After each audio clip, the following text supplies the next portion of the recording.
I'm Kshama Sawant and I approve this message.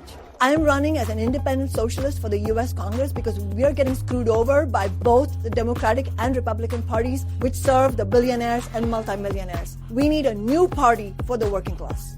I was an independent socialist city council member in Seattle for 10 years, and I used my office to build militant mass movements. There will be no backroom deals with corporations or their political servants. Rather than make backroom deals with the billionaires and the city's political establishment, I went to war against them and won historic victories like the nation's highest minimum wage, the Amazon tax, and unprecedented renters' rights. My campaign for Congress is fighting for free healthcare for all funded by taxing the rich, ending all military aid to the Israeli state, shutting down ICE and the detention centers, stopping the data centers and the AI-related mass layoffs, and for national rent control and to massively expand public social housing. I am the only candidate in this race who is fighting for demands like these. I am also the only candidate in this race who has a track record of defeating the billionaires and winning historic victories for working people. My main opponent is 29-year incumbent Democrat Adam Smith, who has voted for tens of billions of dollars for the genocide in Gaza, who has voted to block United Nations food aid to Gaza, and who has voted to give over $906 billion for Trump's wars. Adam Smith has also voted to create and fund ICE to slash hundreds of billions of dollars from Medicare and Medicaid funding and to bail out the billionaires after the 2008 Great Recession. Adam Smith needs to go. Look, working people are angry. They understand that capitalism is a steaming pile of shit and they're looking for fighters. My city council office turned Seattle politics upside down to win breakthrough victories for working people. Join my campaign now so we can do the same in the US Congress. I have a message for Jeff Bezos and his class. We are coming for you and your rotten system. Solidarity.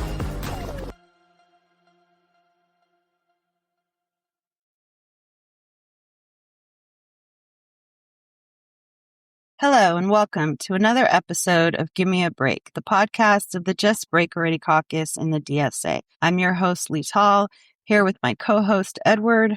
Hello. And the audio you heard at the beginning is the campaign ad for Kshama Sawant, former Seattle City Councilor who is now running as an independent socialist in the 9th Congressional District in Washington State against arch-Zionist and establishment Democrat Adam Smith. Sawant denounces this country's vicious ruling class as the enemy of progress. She calls the Democrats a dumpster fire of a party and notes that the Democratic and Republican parties as a whole represent American capitalism and have been agents of bloody imperialist wars, coups, and regime change missions. For us at the JBA, her campaign represents a breath of fresh air amidst the choking political environment we are in. And that is why the focus of this week's episode is on Sawant's campaign. With the election right around the corner, the vote is on August 4th. We want to talk about why every socialist must support this campaign, and if you're in this district, must vote Sawant. So to help motivate the significance of Sawant's campaign, from the belly of Washington State, we have two special guests, Em and Summer. Hi, everybody. Hey. They're both with United Front for a Workers' Party and Labor Militant. So to start off, maybe you guys can just briefly introduce yourselves and tell us a little about the work that you do. Yeah, my name's Em Smith. I'm actually the former campaign manager for Kshama's congressional campaign. I was with her organization for a long time. I worked on a number of previous campaigns as well, including the Kshama Solidarity campaign, which was a fight in 2021 against a right-wing funded recall against her, or an attempted recall. We won that fight and kept her in office. But I also worked on previous campaigns, including her 2019 re-election campaign and the tax Amazon fight. At that time, I was an Amazon worker, delivering packages for Amazon. And then I later worked in her council office, including during some of the fights for some of the victories that we won in Seattle, like the $10 a month cap on late rent fees, the first ban on caste discrimination that we won in 2023, first in the country, and a number of other victories while she was on the city council. I'm Summer. I'm also a former member of Kshama's organization, Revolutionary Workers, and I was on staff for Kshama's congressional campaign as well. I joined much later than Em, I believe.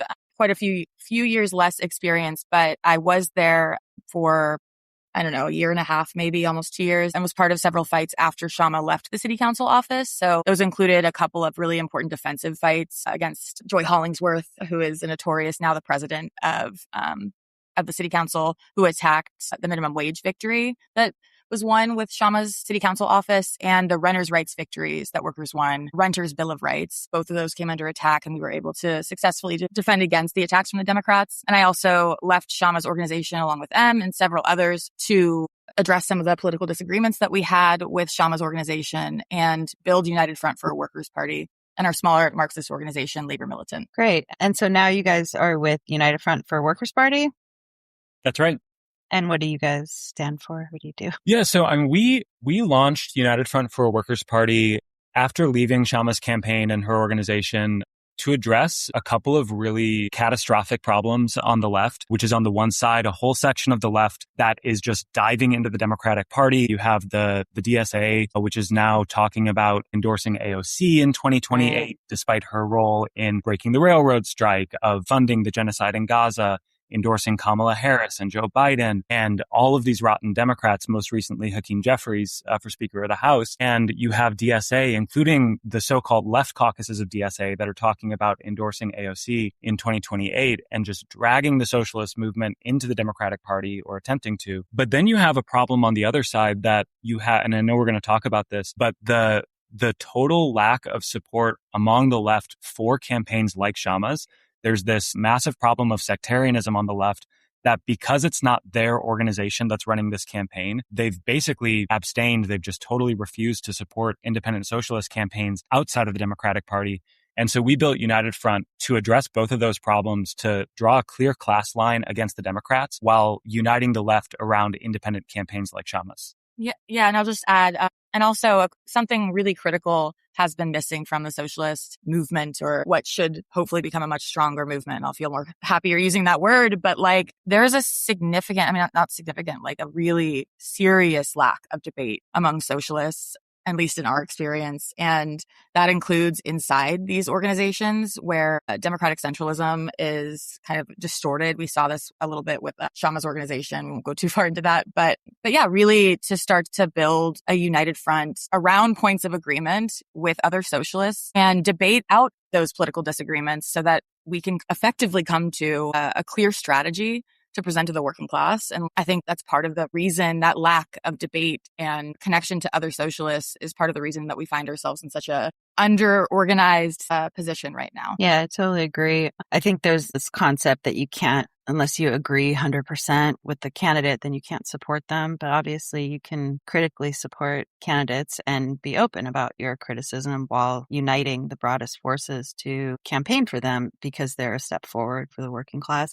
So we'll get more to that later. But I guess first, let's make the case to why we should all support Sawant now. What are the key issues facing working people in Seattle and in Washington State? And also, she has new opponents that have entered the race. They seem, from what I've read from your material, actually, United Front for Workers' Party's bulletin on this, pretty bizarre candidates that seem to have been clearly injected into the race to lower her chances of success. So maybe you guys can speak to what her campaign represents in Seattle and in Washington State in particular, and why the bosses are so against Sawant winning this race. Yeah, I can talk about some of the bizarre candidates that have entered this race, including Melissa Chaudhry, who's this Democrat who's running, this guy Doug Bassler, who's this very strange Republican candidate. There's also a small sectarian group that has entered the race. I think the main story here is there is a clear class line in this election. And this is really a race between Kshama Sawant and Adam Smith. If you're a worker, if you're a socialist, there should be no question about which side of that divide you're standing on. And people might not know who Adam Smith is,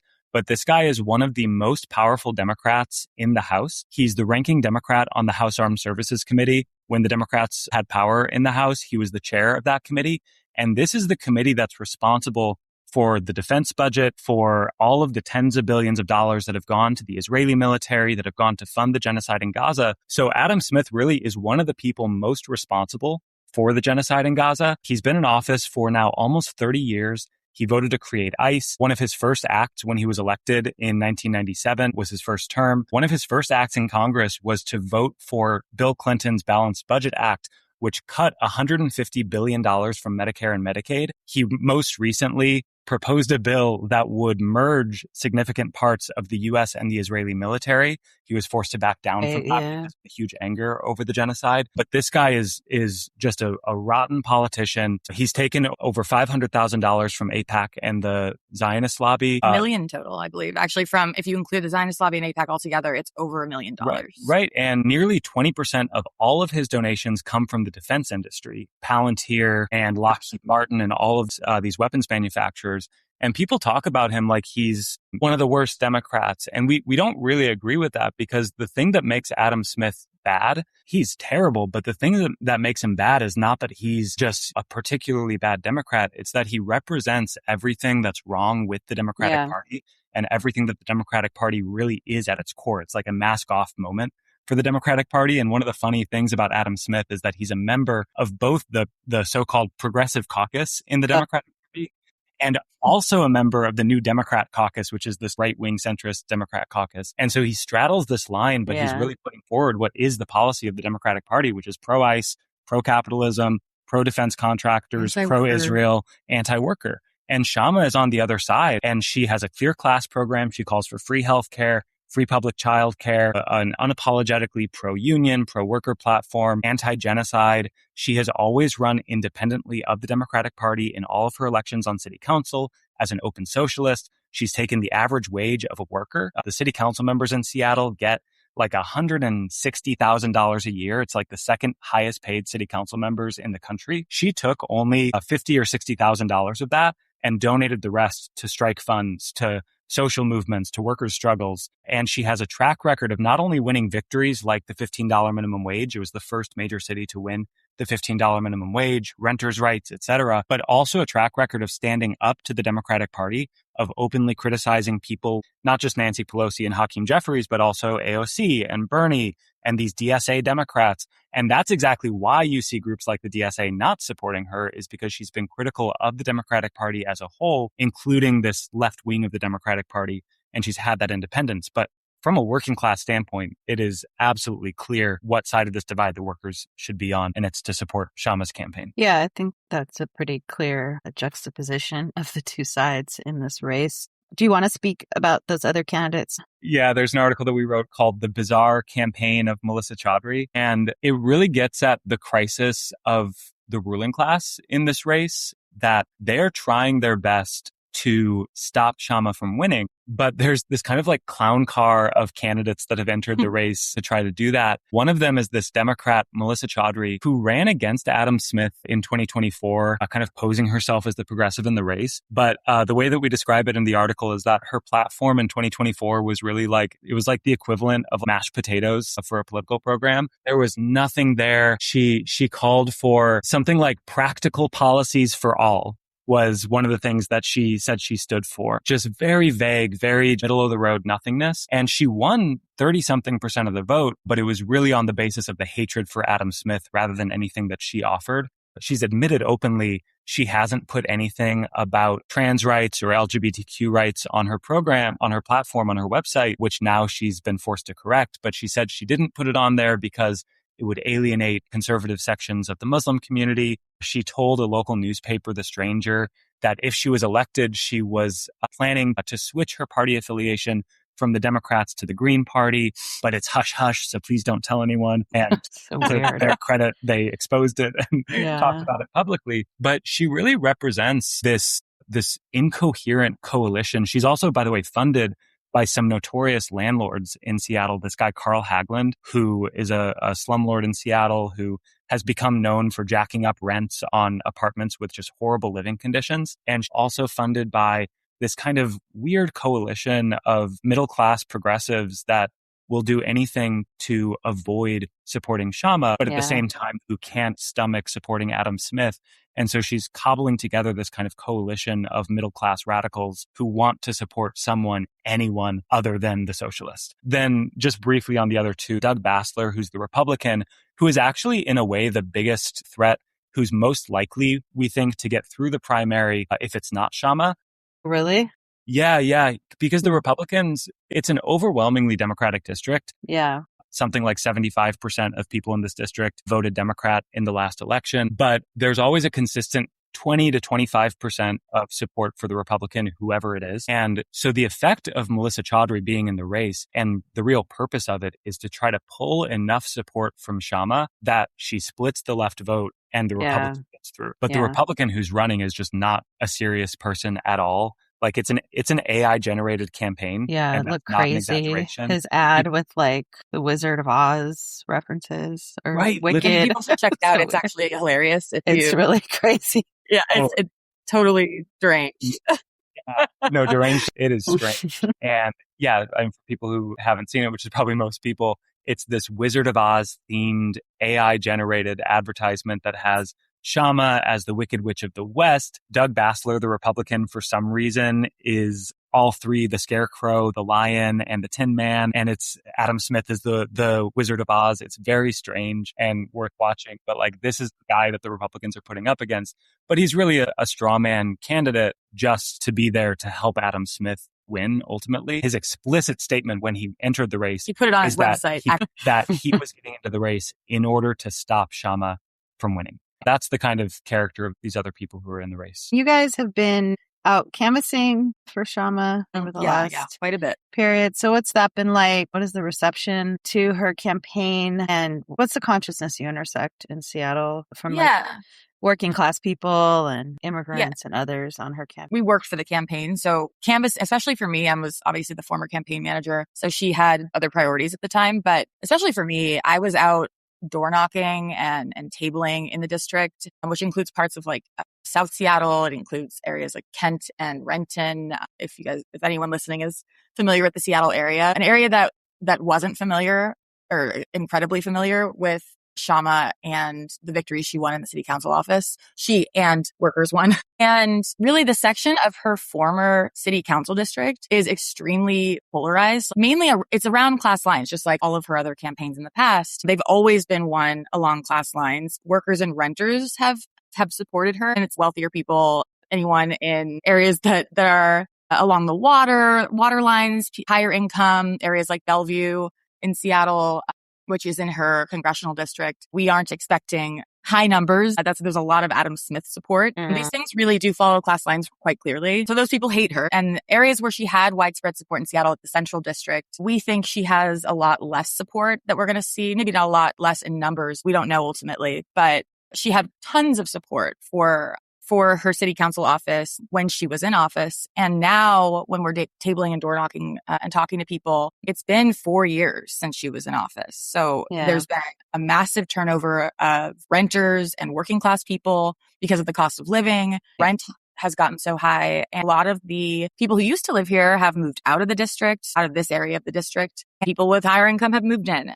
So we think it's going to be less support, most likely in areas like that. That gives more weight to the wealthier elements that are already polarized against her. Even those we've tried to win over and say, it's like funny, there's almost a lesser evilist logic when you talk to these people in the district. We live in that same area. We've done quite a bit of door knocking. I talked to this guy who claimed he was a Democratic socialist. Nice house. If you got steps up to your house, that's kind of how you know in the district is like, okay, you got to climb some stairs. This person's going to be tough to talk to. He was saying, oh, Kshama's sectarian and all of this. I said, sure, you can have your political disagreements, but are you really arguing that Kshama is worse than Adam Smith? And he said, yeah, I'm not going to vote for that. So there is like a real staunch opposition among certain section, but that's one side of it, right? Outside of that area, further out in Seattle, where you have people who've moved out there because the cost of living is lower, where you have tons of renters and workers, they are excited when people explain who Kshama is. A lot of them hadn't heard about Kshama before. Some of them had, but to hear about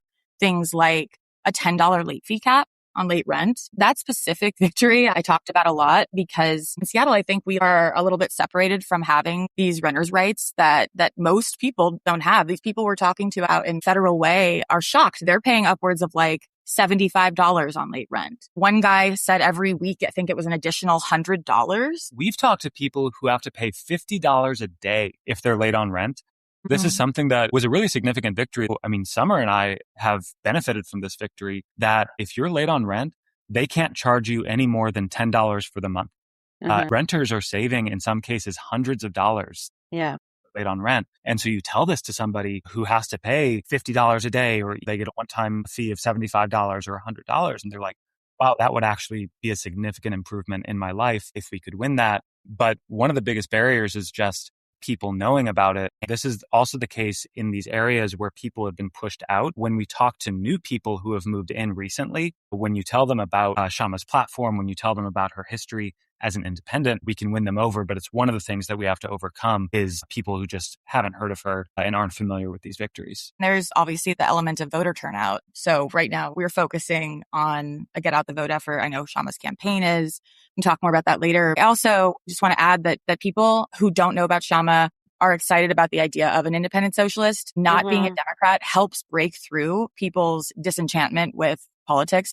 We encounter people all the time who say, oh, I don't do politics. Totally understandable, right? There are these two capitalist parties that do nothing in the interest of the working class. It's a completely understandable result to just disengage. But to say, like, this is working class politics, this is just one example of what we're capable of when we organize independently of the Democratic Party.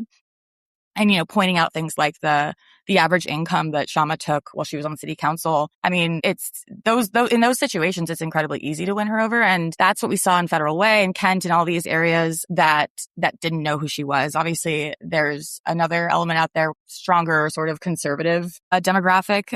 But it'll be interesting to see how much weight Kshama's campaign was able to put forward in the district, because it's a big district. That's the other thing. It's like Kshama's organization is small, and it's really going to be down to like how much they could punch up with their numbers. There's still an opportunity for socialists to get involved and help Kshama get elected. I think everyone should fight within their organizations for endorsements if they haven't. I think that it's a shame that more socialists, and especially DSA with the numbers that they have, haven't. If DSA had mobilized its membership to support this campaign, I mean, I can never predict these things, but I think under the current conditions, like where we have honestly a pretty weak offensive approach from the Democratic Party because they had very few options that they could run in opposition to Kshama. I think there's an element of Democrats don't want to run one against Kshama because of her track record. They don't want to run against the incumbent, Adam Smith. It's kind of a throwaway campaign because these candidates, I know that they're there simply to prevent Kshama from being elected. Yeah. To land on Melissa Chaudhry, as wacky as she is, it's a feeble attempt in a lot of ways. I'm not saying it won't be effective. It's just that was the best they had. I think there's a really big opportunity right now for Kshama to be elected. If we can get her through the primary, I think that's really most important. There's also an element of, to Kshama's discredit, she's alienated a number of people who would have otherwise supported her. That includes some members of DSA who have been out campaigning for her in the past. But I think something we've also realized is that there's a section of people who feel, both workers and socialists, who feel really betrayed by her stepping down from her city council position or have seen her sectarianism, which I would argue everyone in Seattle has participated in. It's like, okay, look in a mirror. But I really think that even in areas of the district where, yes, there's been this turnover of renters and workers, like there are people who are a little bit disenchanted by her history and how she abruptly left the city council office. So we have to overcome that. If we can mobilize as many people as possible to get out the vote right now, I think there is a really good chance, or I won't say really good, I'll say good chance that we could get Kshama through the primary. That's the bigger fight, really. To get her through the primary vastly increases the chances that we can get Kshama elected. Yeah. I assume that most of the unions in the district are supporting her opponent, or has she gotten any or much union support? No, I mean, it's an absolute abdication of any sort of leadership. Obviously, the union bureaucracy, there's a very low bar for them already with the kinds of people that they support. It is not surprising, but it's pretty stark, the complete lack of support for Kshama, that these union leaders have either fallen in with Adam Smith or they've just stayed totally silent. We actually recently heard of the president of UFCW locally, the grocery store workers union. UFCW is notorious for being completely out of touch with workers, with the union leaders like this. There's this UFCW leader out in New Jersey, John Nicolai, I think is his name. He made $800,000 last year while grocery workers are getting $20 or $25 an hour. And the union leader of UFCW in Seattle has positioned herself as a reformer. Her name is Faye Gunther. And she actually leads the so-called Reform Caucus inside of UFCW, which is called for capping UFCW leader salaries, but her proposed cap is $250,000. Wow. It's just testament to how awful that union is. Yeah. That would be a step We're willing in to the make a right sacrifice. direction. So the union leaders are willing to make a big sacrifice. Right. She poses herself as this progressive reformer, but we just found out that she donated personally to Adam Smith. Of course. And yeah. the Machinists Union has donated to him. AFSCME has donated to him, the public sector union. And there's several others that have as well. And then you have has endorsed Adam Smith. Yeah, and then you have these unions that have a supposedly progressive leadership like the UAW that they don't feel like they can get away with throwing their weight behind Adam Smith, but instead they've just decided to sit it out instead of supporting Kshama. They're not going to support Sawant. Right, because, Kshama, it's a kind of parallel thing with DSA that Kshama has been critical correctly of AOC and Bernie Sanders and Mamdani, and the leadership of DSA hates that. But similarly on the union side, she's been correctly critical of the union leadership, of people like Sean Fain, of holding back the auto worker strike in 2023, and the role that these union leaders have played in selling out the working class. And she's exposed that, and she's, at critical times, stood with the rank and file, like in the UPS strike, or the strike that wasn't in 2018, and then again in 2023. She stood with UPS rank and file in favor of rejecting the contract that was being pushed by the union leadership and supporting workers calling for a strike. The union leadership here hates her guts.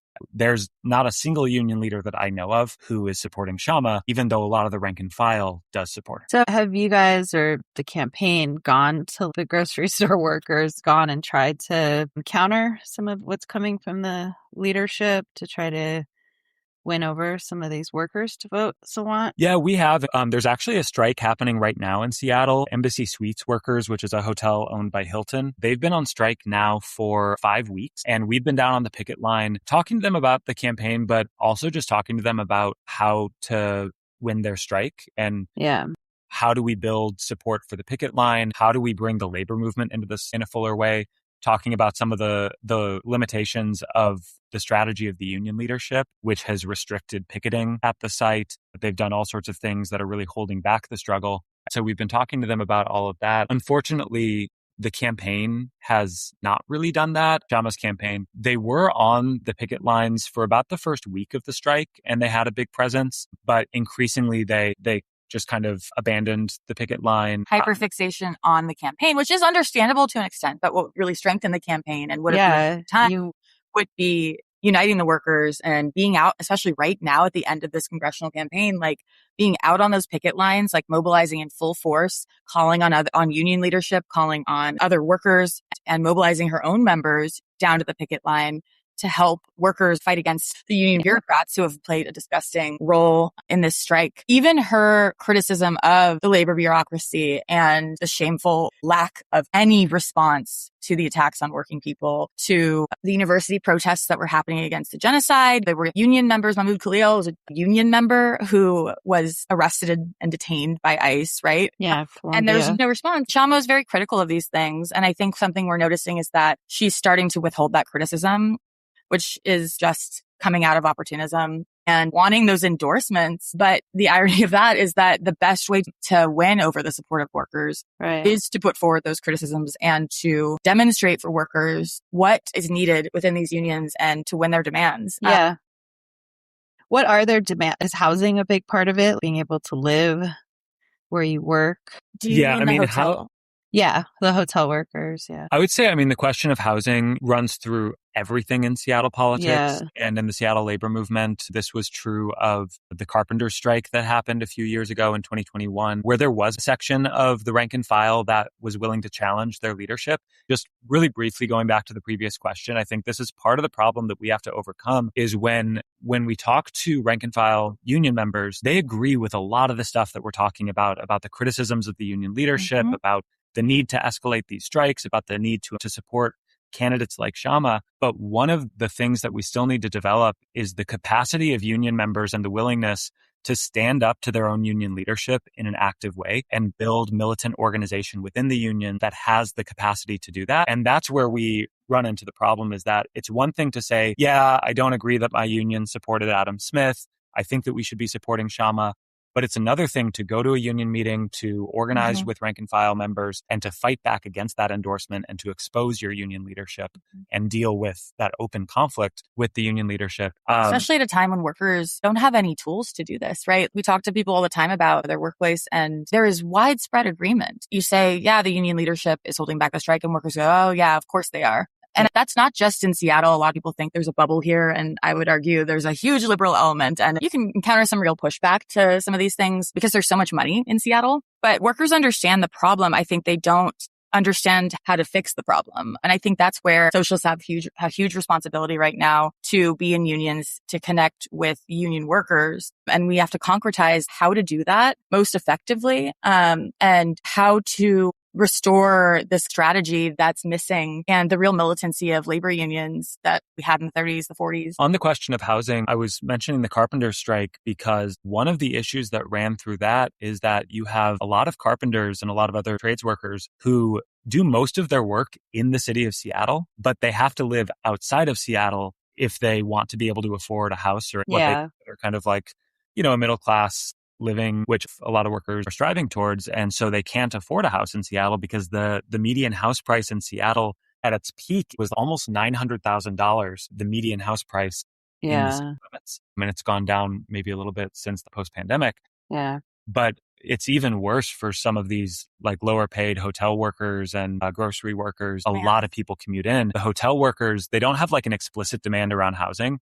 But one of the big issues in their strike is that the Hilton, which is the company, is proposing a $1 or less per year wage increase. That's less than the rate of inflation. That's a wage cut for workers who are already struggling to afford rent, which is the average 2 bedrooms, $2,500 a month in Seattle, who are already struggling to afford groceries. And you want to cut my wages? Fuck you. We're going on strike. We're going to fight for that. That issue of housing, even though it's not expressly in the demands of the union, underlies everything because the cost of living is just so monumental. Yeah. They're also fighting for protections from ICE, being able to leave if ICE is on the property. Year-round healthcare, because currently in the off-season, workers don't have healthcare, which is absolutely ridiculous, obviously. And so they're fighting for year-round healthcare if you work over, I can't remember, a certain number of hours. Basic things that people need to survive. Yeah.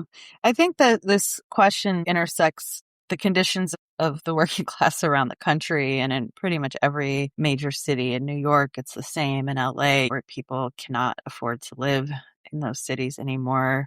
Working class people, where they work, they cannot live. Sawant's campaign really has national significance. It's not just for Seattle or Washington. I think that's also another reason it's just so criminal that the left has not, including the DSA, gotten behind this campaign, because it really would be like a blow to the Democratic Party, who has really been in a lot of these cities main party that has created these conditions for the working class. Lower wages, higher housing costs, prioritizing money making. And we just had some people hoped was a real socialist who ran in the Democratic Party, Katie Wilson, elected. Immediately upon taking office, she campaigned on permanent supportive housing and expanding public transit. And now she has continued sweeps. Right. Her main promise now is that she's publicly saying she's going to cut public services in the upcoming budget. And they've canceled the expansion of public transit that the working people have been paying tax money into and voted on 10 years ago. Yeah.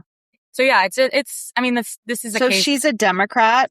Yeah, she's a Democrat. Yeah, yes. So I think that kind of shows how you have these candidates. There's so many illusions in them that they're going to fight for you. And then they get in and they do what Democrats do. They start cutting things. And it has a very demoralizing effect on people too. And I think these independent socialist campaigns like Kshama's, after all, workers are starting to really understand. I mean, we think that working people consciousness around the Democratic Party, around both parties, is actually, I know there's some disagreement here, but in our experience has gone up, is high around the need for a new party. There's agreement on the need for a new party.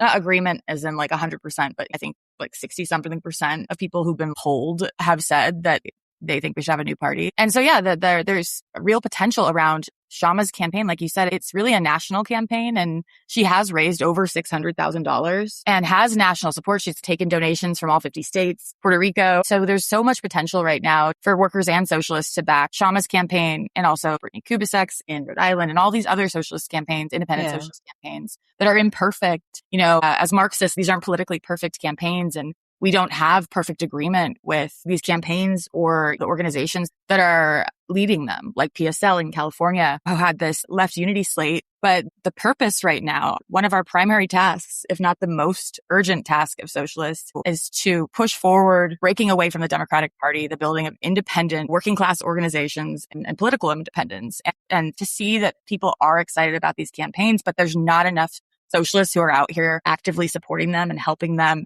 win every single last vote that they can is a problem, you know? Yeah. So far, it should be pretty straightforward based on what we've talked about so far, that socialists should support the socialist candidate against the genocidal Democrat.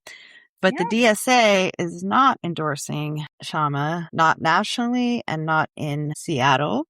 I actually see the national DSA endorsing people all the time. So there's not a question that national, which like tries to present itself as more left than some like the New York branch. They could, but they're not going to. And there was a struggle inside the Seattle DSA to get a resolution passed to just have a discussion to endorse her. It's not surprising that the DSA right would not support her. Also, the DSA left caucuses not only did not support her, but have argued and mobilized their members against the resolution. So maybe you guys can explain this, what happened at the DSA meeting and why this really does damage to the socialist movement, why they're doing this and why it's so damaging. Yeah, so we fought, both Summer and I and all the members of Labor Militant are also members of DSA. We are organizing in DSA for a clean break from the Democratic Party and building connections with other DSA members, including JBA, the ISAR, Rhode Island DSA, which is running Brittany Kubicek as an independent. And they passed a resolution actually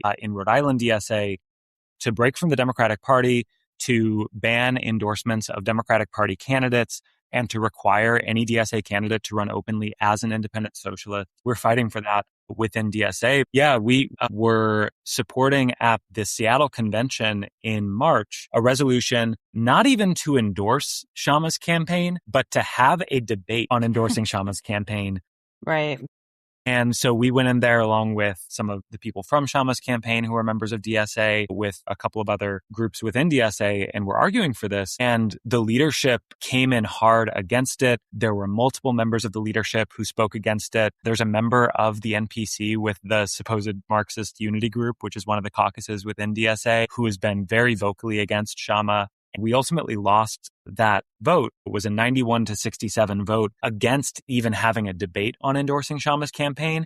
And that happened at the same convention where DSA voted to endorse a Democrat who was running for State House, this person, Jalen Scott, who actually just joined DSA like a couple of weeks before she asked for their endorsement. And she joined DSA, and she admits it, with the express purpose of getting an endorsement from DSA, running as a Democrat, using a consultancy firm that works with one of the most terrible Democrats on the Seattle City Council. She's using the same consultancy firm as these establishment Democrats. We made all of these arguments at that convention. The crazy thing too is that one of the arguments, which they honestly, the arguments against Kshama, they didn't have, for the people who agree with them, right, in DSA, they didn't have to present any clear political arguments because they already had consolidation with that section of DSA. But yeah, really weak political arguments. One of them, though, was that Kshama practices like, entryism essentially into DSA. I would argue that you are an umbrella organization. You call yourself Big Tent and you allow dual card holding. So I'm not really sure why. But anyway, then talking about Jalen Scott, who said explicitly that she joined DSA just before seeking endorsement to get the endorsement, then DSA decides entryism is absolutely fine if it's a member of a capitalist party and they're quote unquote progressive. Now, has DSA endorsed Kshama in the past in Seattle? DSA has endorsed Kshama in all of her elections since DSA became a relevant force in Seattle politics, which wasn't the case in Kshama's first elections. Kshama first ran for office before Bernie Sanders even ran for president the first time and, had any real name recognition nationally. She ran in 2013. That was her first election that she won. Her next re-election was in 2015 when DSA wasn't really a force. But in both the 2019 election and against the recall, DSA voted to endorse her. And actually, during the recall campaign, there was a real campaign by DSA to support her against the recall. But since then, it's been a situation of DSA moving further and further into the Democratic Party. Yeah. But on the other side, it's also a failure of Kshama and her organizations to engage seriously in DSA when she was in Socialist Alternative. Socialist Alternative in Seattle had, I think at its peak, 155 members in Seattle that could have gone and fought for these ideas inside of DSA and moved Seattle DSA more in the direction of something like Rhode Island, of breaking from the Democratic Party, of being a left pole within DSA. A few of them were formally members of DSA. They would occasionally put forward a resolution for an endorsement or something related to the campaign, but they didn't engage really seriously in DSA. And what that allowed is for the right wing of DSA to really take hold of the Seattle organization. And they'll object to that because they say, oh, no, we're part of the left caucuses. But in reality, they represent this kind of pull towards the Democratic Party.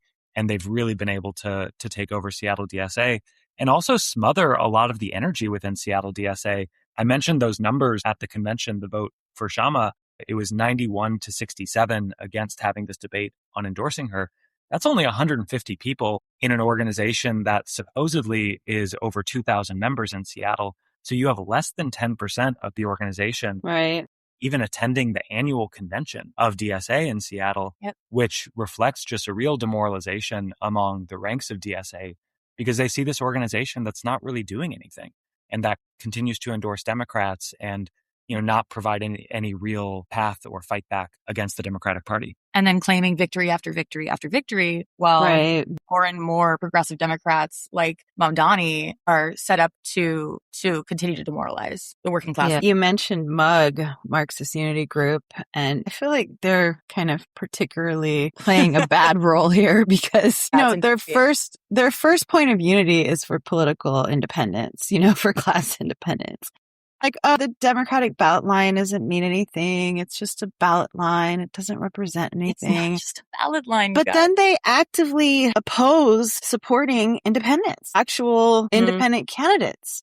So that's not really what it's about for them, because they did this. Yeah. Sorry, I don't want to cut you off. But their response to the AOC endorsement, which we can talk more about AOC, but the recent AOC endorsement leading up to this horrifying idea that she might be running for president in 2028 was from the MUG and R&R, Reform and Revolution response, who are supposedly Marxists, was not to fight against that endorsement with the only political arguments in the room that are actually real, right, in defense of her or against her, was to say that, okay, fine, sure, we can endorse her, but we should try to put these expectations on her. Right.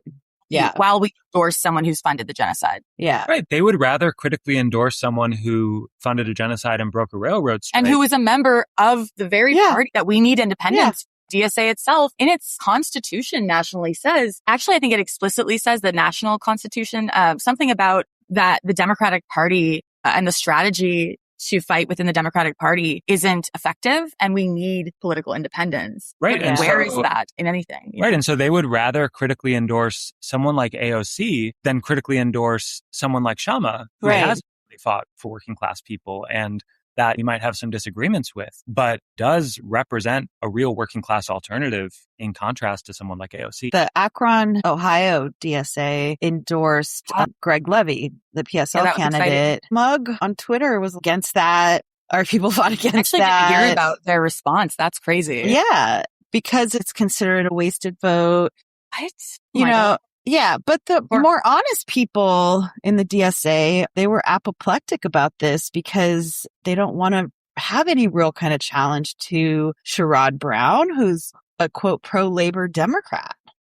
Yeah. Like I was just saying this to Em earlier, there's a working class consciousness. Again, I think there's some disagreement between the Sparks and us, but we think that, I won't go into detail, but that working class consciousness has not moved right. That's not what the re-election of Trump actually represents. What I see is actually lower consciousness among purported socialists or self-declared socialists than I see among working people. And it's reflected in the direction that these sections are moving. These socialists who are refusing to endorse or engage with independent socialist campaigns like Kshama's. Meanwhile, we have people like Ben Davis running in Indiana for the first time as an independent socialist who actually consulted the Democratic Party and considered running as a Democrat. They denied that request based on the things he was going to fight for. But who is moving in the right direction and actually has said that he's glad that that happened because it led him to the Indiana Socialist Party and running independently. So you see working people moving in the right independent direction, and then socialists clutching their pearls in a way and arguing that we shouldn't endorse these campaigns. We shouldn't do anything like the Greg Levy campaign because they're not viable. You know what would increase their viability? If you actually went out and supported them and fucking canvassed for them and did more even than just endorse these campaigns, even for the organizations that have. Just to say one more thing about the supposed left inside of the DSA, that was just apoplectic, as you said, over this endorsement of Greg Levy. There's all sorts of other dynamics that are happening nationally, that it's not just about the DSA didn't endorse Kshama, the DSA is endorsing Greg Levy, but it's about the dynamics that are happening in the organization, that you have not only that DSA didn't endorse Kshama, but at the same time, they're endorsing this Democrat, Jalen Scott. Not only is DSA endorsing AOC, but they're not endorsing someone like Andre Easton, who's running as an independent socialist in New York. In Indiana, you have the Central Indiana DSA that has not only refused to support the Socialist Party of Indiana, but they endorsed a Democrat running for Congress. And now there's a section that's trying to expel Jesse Brown. And unendorsed. Trying to expel an unendorsed Jesse Brown, who was elected as a DSA city council member, and he ran as a Democrat. We disagree with that, of course. They're trying to expel him not for being a Democrat, but for helping to launch the Socialist Party of Indiana. This organization is being stretched in opposite directions. You have these so-called left caucuses like MUG and Reform and Revolution, that you have a member of the National Political Committee who's a member of Reform and Revolution, who's supposedly one of the left-wing caucuses of DSA, who's now openly advocating for this idea of critically supporting AOC and trying to blame it on the left, saying the left hasn't put up any sort of alternative. But the only alternative that they can imagine is an alternative within the Democratic Party. And so the obvious alternative is for the DSA left and the labor left and all of these socialist organizations outside of the Democratic Party to come together around a strategy that runs an independent socialist for president in 2028. But because that option is unacceptable to them, they say, I guess we have no option but to endorse AOC. The dynamics within the organization, I think there's going to be some kind of rupture. Absolutely. It's not clear to me when, but I don't think it's far No, it's inevitable. off. Absolutely. Right. It's certainly inevitable. I think it's going to be fairly soon in coming in the next year or two. Yeah. And it's going to be around this AOC presidential campaign, because at last weekend, where there was the NPC meeting trying to relitigate the one member, one vote thing that was defeated at the convention last year and have a membership poll, all of that. The right wants to have a big membership poll so then they can say, look, we have the votes. They say endorse AOC because they have a bunch of paper members who will cast a ballot for AOC as soon as they get the email. But this is really driving the split dynamic. A few days after that, you had Groundwork and Socialist Majority saying that people were disenfranchised. And then you have the Groundwork people pushing that email. We don't need you, you need us, with the New York City branch. New York City has all this money. The rest of the organization doesn't have anything. Without us, you're nothing. The right knows what it wants and it will split to get it, right? Yeah. It wants an AOC presidential campaign. It wants to elect more Democrats. It wants to apologize for, support, cover up any criticism of any of these Democrats. And it's going to keep driving at that. And what was the left's response? A day or two later, they put out this petition. We have to oppose all talks of a split and we have to come to. It was absolutely pathetic that the left crawled on its belly back toward the right, which is beating it over the head, and it won't make a fight. It won't break unity with these people and fight against them to defend socialist principles. Every single time, this is the dynamic that we see within DS. Part of the strategy of supporting independent socialist campaigns is to actually provide a real counter to the right within DSA. They say we have to elect Democrats. Well, no, here we have a bunch of independent socialist campaigns that the left can unite behind and push forward and provide a real alternate strategy on the electoral and in every other arena within DS. And also provide an alternative to the working class who has seen the Democrats fund the genocide, have seen Trump be reelected, even people who voted for Trump, and been disappointed by whatever those expectations may have been. The working class needs an alternative, and a huge section of the working class is ready for an alternative. and agrees that we need one. And where are the socialists within organizations like DSA or these Marxists who are essentially providing cover for, Democratic Party loyalists in DSA and making excuses and then being completely complicit in the same dead-end, miserable strategy? I think the turnout at these meetings, like in Seattle, where you have only, 90 people in the room, they're struggling to meet quorum every single meeting we go to. It's torture. We're just sitting there hoping we can have a meeting because there's such low turnout. That is absolutely a reflection of the lack of energy and excitement and the demoralization around what DSA's strategy is. Just to bring it back to Kshama, her campaign and having that debate and hopefully endorsing her could have brought out people who felt like that and energized them to get mobilized into supporting her campaign. And if she gets through the primary, obviously we need to fight within DSA again to force through an endorsement and to connect with those workers and help draw out all these contradictions. This is also the dynamics that Edward and everyone else have been laying out inside of DSA, inside of the labor movement. This is exactly why it's so shameful for the rest of the left to not support Kshama's campaign, because all of these so-called Marxist organizations outside of DSA have also, for the most part, not said a word about Kshama's campaign. Mm-hmm. That's also true, by the way, of Andre Easton and Greg Levy and these campaigns that are being run by the PSL. Yeah. Virtually every leftist organization has been silent about this. There has been a small number of organizations, including Labor Militant and the Spartacist League. There's a group in Seattle called Seattle Revolutionary Socialists, which has been supporting Kshama's campaign, the ISAR. But you could really count on one hand the number of organizations that have lifted a finger or said a word about Kshama's campaign. Just recently, there's been a couple of organizations that have been so far dragging their feet on this, but the Revolutionary Communists of America, the RCA, and Socialist Alternative, which have issued basically paper endorsements that in the case of Socialist Alternative, they didn't even publish it on their website. Right. You won't find their endorsement of Kshama anywhere on their website. They published it in an Instagram post, and it's just a way for them to avoid being called sectarian, but they don't intend to do a single shift of canvassing for Kshama. They're not putting it on their website. They're not talking about it in any sort of way in social media, inside of the unions, inside of the broader left. They're not fighting for this, but we should see this campaign as an opportunity to draw a line in the socialist movement between an independent socialist strategy and the strategy of the DSA Democrats. We should see this as Marxists, not as a way to reform DSA. It's not a favor that we're doing to Kshama. We're not doing this because we like Kshama, because we're friends with Kshama, because we agree with her on everything.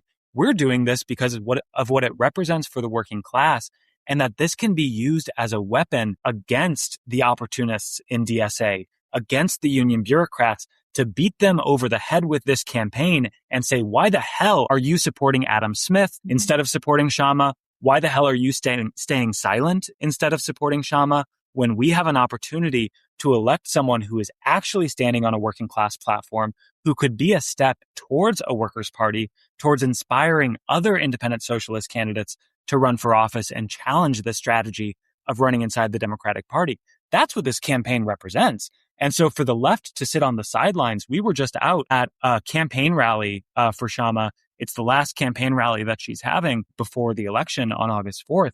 And there was not a single left organization out there except for Labor Militant and the Seattle Revolutionary Socialists. No other left organization. The RCA has 70 members in Seattle. Not a single one of them came out to that rally. Socialist Alternative has dropped dramatically in numbers, but I think they have something like 35 members in Seattle. Not a single Socialist Alternative member was out at that rally. What the hell are we doing if we're just going to build our little small business and say, oh, we're not going to engage with that organization because we disagree with them on this or that thing? That is not how we're going to build the left. And so it is just a complete abdication of leadership from these left organizations who call themselves Marxists, but aren't following any sort of principles of a Marxist approach to elections, to a united front, to anything that could really challenge the Democratic Party. Yeah.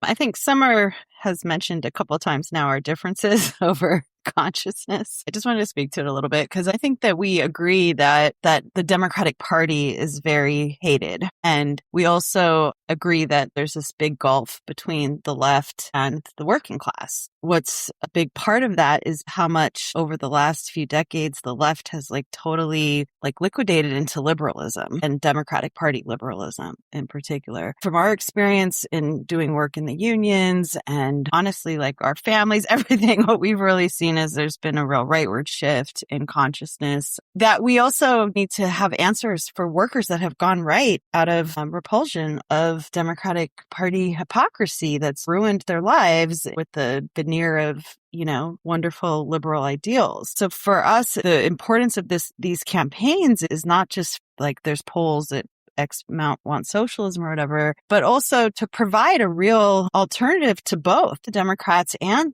MAGA populists that suck in a lot of working class people who think that they're some kind of alternative. That really is the potential of these campaigns, is to actually polarize things on actual class lines and not on partisan MAGA, Democrat, whatever lines. Of course, our support for Sawant is not uncritical. You can support candidates because their campaign really does represent a step forward for the working class. And I think maybe you guys have made this point in one of your articles too. Even if she doesn't win, the process of trying to raise consciousness of the need for the working class to have its own candidates and demonstrate that an independent socialist can actually, even if she won a significant of votes, that helps demonstrate to workers and other socialists that, hey, we can actually win in these elections and use them as a platform towards a workers' party. One of our biggest differences with Sawant is on the question of support to the Green Party as an alternative to the Democrats. And if you listen to our episode on the California elections, we explained why we were voting socialist and for the PSL candidates, but not for the Greens. PSL was part of a unity slate for some races that they weren't running in with the Greens. Historically, Sawant and Workers Strike Back has really boosted the Green Party for a while now. Sawant also backed Butch Ware against Ramsey Robinson for governor in California. So maybe Em can speak more to how Sawant is now going even further down the green brick road and what's wrong with that. This is a really serious problem. I think that it's a criticism that we share of Kshama with JBA, is that she has increasingly been moving in the direction of the Green Party. It's a long process that's been playing out from her first election to now that, her base of support has really dwindled for a number of reasons. But one of them is that over 10 years in office, she took a similar kind of sectarian approach to what a lot of the left practices. She used the campaigns that she ran, the victories that she won, only to recruit to what was then socialist alternative on a very narrow basis, instead of trying to bring socialists and working class people together around a revolutionary approach and revolutionary organization that could really have honest, open debate about where we disagree and connect up with these other groups. And she's shown much more willingness to organize alongside groups like the Green Party than, for example, PSL, which was running this candidate for governor in California, Ramsey Robinson, who was running as an independent socialist with working class demands and was on the ballot against this long list of Democrats and Republicans, Steyer, and all these various people who were running for the California governor. And Kshama chose to endorse Butch Ware, who has spoken publicly about how he disagrees with Marxism and how he doesn't see Marxism as the basis for his politics, who has attacked other socialists, who really represents a kind of, middle-class radical version of capitalism. She chose to endorse him over Ramsey Robinson, who is the independent socialist. And Butch Ware wasn't even on the ballot. He was running a write-in campaign for California governor. When you talk to working class people, you're telling them to write in this Green Party candidate instead of voting for the independent socialist who's actually on the ballot. really exposes some of the direction that she's going. And we just recently found out that Kshama actually formally joined the Green Party as a member, as a dues-paying member, in order to get the Green Party's endorsement in her election. And so the Green Party just recently formally endorsed her campaign. It's a requirement of the Green Party that you have to be a member of the Green Party to endorse. She's going further in this coalition with the Green Party in order to get their endorsement. There's some indication from the Green Party statement that Kshama has made some sort of agreement with them to support a slate of Green Party candidates that they're planning to run in the upcoming city council elections. And in Seattle? In Seattle, yeah. When are those elections? That's going to be next year. So yeah, it's this kind of popular front approach that the PSL also uses, where they're much more willing to work with the Green Party than with an organization like the Spartacist League or Labor Militant or Kshama's organization. And it's this approach of ignoring other left groups because it's easier to organize with these left liberals because they have weaker politics and you can counterpose socialist program to them. And because you don't want to have real debate with people who are also socialists and might have opinions that you disagree with. I think playing footsie with the Greens really undermines the message of the campaign, right? Like against the capitalist parties, for an independent socialist alternative to both of them, right? It's like, I want to join the Greens. I want to make agreements with the Greens. The Greens aren't one of the two big capitalist parties, but they are a capitalist party. So this actually actively undermines the message of the campaign and weakens it. I was in Seattle 2 years ago during the Boeing strike. My example from this is Kshama, the worker strike back, everybody went to Dearborn to campaign for Jill Stein for president while you had this massive strike of these machinists at Boeing that went on for, I don't remember how you were there too. I don't remember how many months that strike was. It was like 2 or 3 months, right? This major strike that was happening right in her backyard, and she's out campaigning for Jill Stein. If you want to build a workers' party, it seems like the thing to do would be to like use your name, your notoriety, your record to go to the picket lines and try to talk to workers who are on strike at battle with this huge capitalist conglomerate, which builds these airplanes that are falling out of the sky. And it was a popular strike. The workers had a lot of support just because like everyone was, and I think still is, terrified of flying in these machines because this company just runs these workers into the ground and cuts all corners on safety. Stuff like this really kind of undermines like the potential power these independent socialist campaigns have to unite a section of the working class behind them and actually build up working class consciousness. Right. Since we've left Kshama's organization, we've had a lot of discussion, a lot of debate about where that organization has gone and some of the mistakes that it made. One of them, I think, was exactly what you were talking about, of leaving the Boeing picket lines to go campaign for Jill Stein, when there was, again, in 2024, there was an independent socialist campaign in Claudia de la Cruz, right, which I think JBA and the Spartacist League were supporting. Definitely, yeah. Yeah. Kshama brought Jill Stein to the Boeing picket line, but as far as I know, never made any attempt to link up with Claudia de la Cruz and bring her to the picket line and put forward an independent socialist approach. And it's funny because one of the things that Kshama and the leadership of Revolutionary Workers, which I was on at the time, was saying about this is that Jill Stein is on the ballot in Michigan, where we ended up going to campaign for Jill Stein. Jill Stein's on the ballot in Michigan and in more states, and Claudia de la Cruz isn't. And Jill Stein has a sufficiently socialist platform. She has public ownership, etc. But one of the key arguments was that Jill Stein was on the ballot and Claudia de la Cruz wasn't. But we see the reality of that in California, where they endorsed Butch Ware, who wasn't on the ballot, right, against Ramsey Robinson, who was. And so it turns out this isn't really about who's on the ballot and who's not. It's about, are you more interested in collaborating with this petty bourgeois, middle class, small capitalist party, or are you more interested in building a united with actual socialists who are going to put up a challenge to all of these capitalist parties? Yeah. So it's also like called Workers Strike Back. There's a workers strike happening in Seattle. And so it's like some of the names that were put forward instead of that. They're really funny. Yeah.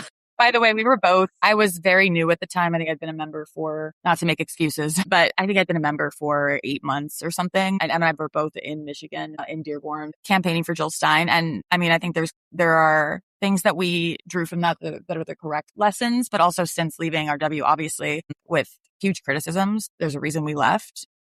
and are still supporting the campaign. One of the very clear conclusions that we came to pretty quickly was that that was a mistake. And we have to do this. The left, frankly, has failed over an entire historical period. Every left organization out there has completely failed to take up the task in front of us. We have to have some really serious self-criticism and self-reflection across the left. And we all have to engage in this process of where have we gone wrong and what's needed to correct it. And that's exactly what we're trying to do in Labor Militant and with United Front, is correct some of those mistakes and engage in some real debate and discussion about what those failures have been. And just to add to that point, a real part of that failure is coming from organizations too. This isn't to brag about our organization, but some really key critical lessons came out of leaving Kshama's office and her organization that we are trying to draw the correct lessons from. And we're 5 people in Labor Militant who are now trying to build United Front. You guys have been involved with that, and it's exciting, and I think a really good development.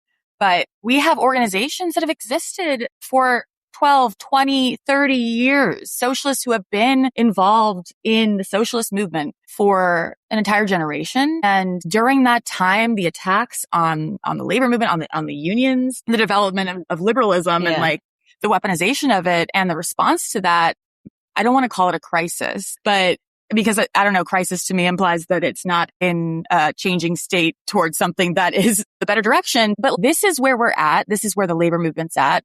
This is where we're now having to pick up the pace because of all of the failures of socialists for the last generation to actually respond to the things that were happening with the correct strategy. And so in reflection, it should be very simple. I've been organizing with this organization. This has been our approach. What have we actively done? Where have we been successful? Where have we not? Is my approach effective? And it should always come down to, is this actually having an impact? Or are we just our own little organization, small business? Can I just say one additional thing on the Boeing strike is that we talked about the dynamics between Jill Stein and Claudia de la Cruz and the failure to support the independent socialists. But another dynamic I think that happened on the picket line was the Spartacist League was out at the picket line as well with us. Before we ever spoke. Before we got on a plane over to Dearborn, Michigan. But the Spartacist League was out there on the picket line with, at the time, Workers Strike Back. And there was a real failure to connect up with the Spartacist League and an unwillingness because Kshama and her organization saw the Spartacists as a threat to their authority on the picket line. And so they didn't want to have to debate out any questions with the Spartacists. They might lose. And with workers to talk about strategy. They wanted to build like their own little sphere of influence. And we have to stop with that. We have to break through it. And it would have been much stronger if Workers Strike Back had connected up with the Spartacists, with the rank and file workers that all of us were talking to, and started to build an opposition to the union leadership among the rank and file and a united front on the left to support that opposition. That would have been a far stronger basis to organize and engage with that strike than this kind of approach of, oh, we're just going to find some of the workers who agree with us and we'll let those other groups find workers who agree with them. And everything's going to be splintered. Nothing's going to be coordinated. That's the kind of thing that we have to correct as well. Yeah, I appreciate that. I think that there was actually an event in the Bay Area, maybe it was like a month ago, where it was a panel and the Spartacist League was on it with Sawant. So that was a step forward. That was probably the first time that has happened. Yeah, I was funny. They said, oh, they're the most sectarian. They'll never work with us. We were, to be fair. I mean, I know there's yeah, we were. That, but what's also a big lesson for us too was coming out of RW and going, wait, we were really fucking sectarian too. Yeah. But we're proof it can change. We can change. We can all change. We can reorient and stop being in these million little sects and actually admit mistakes and take ownership of them and be accountable to workers, and let's just debate it out. The right fucking direction now. And you know, I mean, not only can we change, but we have to fix any of this. Yeah, just going back to the Greens, it's part of the problem because Sawant does have a very solid campaign, and the support to the Greens really undermines the arguments that are being made for class independence. A lot of workers really hate the Democrats, and the eco-liberalism of the Green Party is a real turnoff for a lot of workers. It does not offer them anything for for how they can advance their conditions. And so that's also another aspect of that, which I think with the Boeing strike was very clearly juxtaposed. To wrap up on what we were just talking about, the left is very weak right now. So if there's all these groups there for socialism, they should really unite behind this campaign and the other campaigns that are working class alternatives in the midterms. Not that long ago, the RCA did endorse Sawant. Salt just endorsed her a few days ago. Left Voice, I don't know why they refuse. They've run her articles on their website, but they just can't bring themselves to support her. It's very strange. But I think maybe a lot of the support is still kind of just paper support. So maybe you guys can speak to that, I guess, end on a unity note of how we can try to turn that into something more real. There is still, it's not over. The vote is not till August 4th. The national DSA can still endorse Sawant. They should be fighting about that. We're coming for them in the general if you get through. So So how are we going to do what we can do in this next week, 2 weeks to get Sawant over the finish line? I just wanted to speak to the fact that like paper endorsements are a good step, but they're not enough, and that there is still time, as you were just saying. Socialist organizations can do more than endorse, and these organizations that have endorsed in the last couple of days, begrudgingly, seemingly, these half-hearted endorsements, these should be straightforward. This should be mobilizing your membership. This should be helping to canvass and get out the vote. We need to be doing a huge get out the vote push right now in Seattle across the district. You don't have to agree with everything about Kshama. You can actually actively hate Kshama and still agree on a principled basis as a Marxist that the correct thing to do to move working class independence forward and towards a workers' party is to support the campaign. Right now, we need to take advantage of the opportunity to break through because these campaigns represent working class interests against both parties. Socialist organizations should be going beyond those endorsements, canvassing phone banking. Right now, Ben Davis is helping to donate and organize donations to these independent socialist campaigns. Ben Davis, we heard through the grapevine that he is very close to hitting his first fundraising target. And this is the socialist in Indiana. Yeah, he's running for like House District 13 in Lafayette. And his first goal was $12,000. I think he's just shy of that. And so Labor Militant has pledged to do $400 of matching funds. We're going to be matching donations to his campaign. I just wanted to say on Kshama, Labor Militant and United Front for a Workers' Party is going to be out door knocking and tabling to get out the vote for Kshama's campaign from now until August 4th. So any of these left organizations or working people, by the way. Yeah. If you're just listening and you aren't organized in a socialist organization. Absolutely. Yeah. Come out and door knock with us, table with us. Go to our website, ufwp.org. Sign up to get involved. We're working on getting some concrete shifts up on the website. I think there's not a direct sign up form for Kshama Get Out the Vote. Right now, the town hall that we're having in August on the 8th is linked. You can use that link right now if you do want to do that, if you're in the Seattle area. Even if you're international and you want to connect up, you can use that link to just reach out to us. That works too, just to sure. Is the town hall already, is that public? Yeah, the town hall is public. That's going to be after the election. We're going to be reviewing the election results. We're going to be talking also about and having some debate about how do we build a workers' party. That's going to be in person in Seattle, and we would definitely welcome and encourage you all, anyone. Please, if you can, anyone. Yeah, I mean, if you consider yourself a socialist or if you want to build a workers' party, come out and have some discussion, have some debate with us about how we do that. That's going to be on August 8th. But up until then, to these organizations that have issued these endorsements of Kshama on paper, what I would say is put up or shut up. Yeah. Again, come Get out. your ass out there. We won't give you credit for this simply because you tweeted that people should, I guess, vote for Kshama Sawant. Right, because what is the point of these endorsements if not to go out and talk to working class people about these campaigns? Right. And you can do that while having criticisms of Kshama. And in fact, we should have criticisms of Kshama. Even if she gets elected, we should also continue to bring those criticisms. Workers are not idiots. They can understand that you have criticisms of someone and you still think that we should vote for them, because any worker who has ever voted in an election has voted for someone that they disagree with. Yep. Yeah. And we have a much stronger case that this is a working class candidate. And so we actually talk to people all the time. When we're out door knocking, when we're out tabling, we talk to people every day about our criticisms of Kshama and why we're still supporting her. And it's also drawn out an openness from people we're talking to. Actually, I think we're more effective talking to people now than we were even when we were with the campaign, which obviously there was a bit of a line drawn. Why would we be out with Kshama's campaign criticizing her? But now that we do that and present both sides, the clear argument stands out almost more so because we are making those criticisms. The working class in this area where there is going to be a lot more resistance this time around, the people who are clearest are like, yeah, actually, there are things I don't like about her, but I am going to vote for her. And it opens up a discussion about what kind of socialist leadership we need and why is it important to vote for an independent socialist campaign like Kshama's despite those disagreements?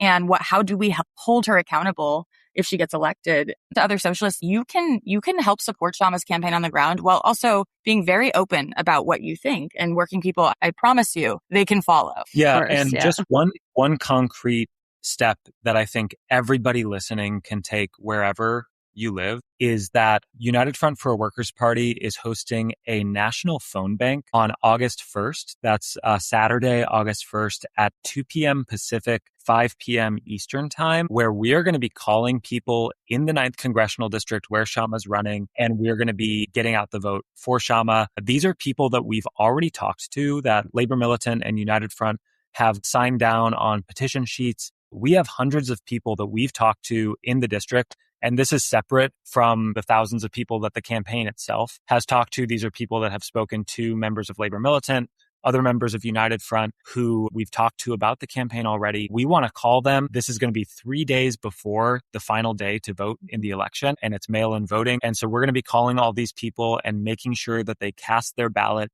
for Kshama in this election. So sign up for that. That's up on our website, ufwp.org. or UnitedFrontForAWorkersParty.org. You can go to the Get Involved tab, sign up for that phone bank, 2 p.m. Pacific on August 1st, so that we can get these people to actually get out and cast their vote for a working class candidate. That's great. Yeah, I feel like for anyone who's in the DSA especially and doesn't want to phone bank for Democrats, you actually have an opportunity to phone bank for an actual working class alternative. So you should really take that opportunity. I always get frustrated. There's in the New York City DSA, there's constant phone banking for Democratic Party candidates. It's very annoying. Same here. It's the same here. Yeah. I also just wanted to really quickly add a plug for Ben Davis. People should, if they can, donate to Ben Davis's campaign in Indiana. Even a small donation, I think it's so close to his goal. We should do whatever we can. And if you're able to help push him past that goal, like we said, Labor Militant's going to donate as well. So please help him do that. You guys have shared your websites. You have socials you want to share with people before I close it out? Yeah, definitely. You can find us on all social media platforms, or at least the main ones, at For a Workers' Party with the number 4, For a Workers' Party. And then you can find Labor Militant at Labor Militant on X, Facebook, TikTok, and Instagram. Awesome. All right. Well, thank you guys so much for coming on our show. Thanks for having us. Yeah. It was a great discussion. It was really, really exciting to be able to have that kind of a back and forth on these key issues for the working class. You can follow the work of the Just Break Already caucus at Linktree/DSA_Just Break Already, where you'll find all of our statements, resolutions, petitions, and everything else we've been up to lately. You can follow us on X at Clean Break Now and on Instagram at DSA_Just Break Already. We are always looking for guests to come on to the program. If you are a member of a DSA Left Caucus and want to debate us, we would be happy to have you on. You can get in touch with us through our DMs, which are always open.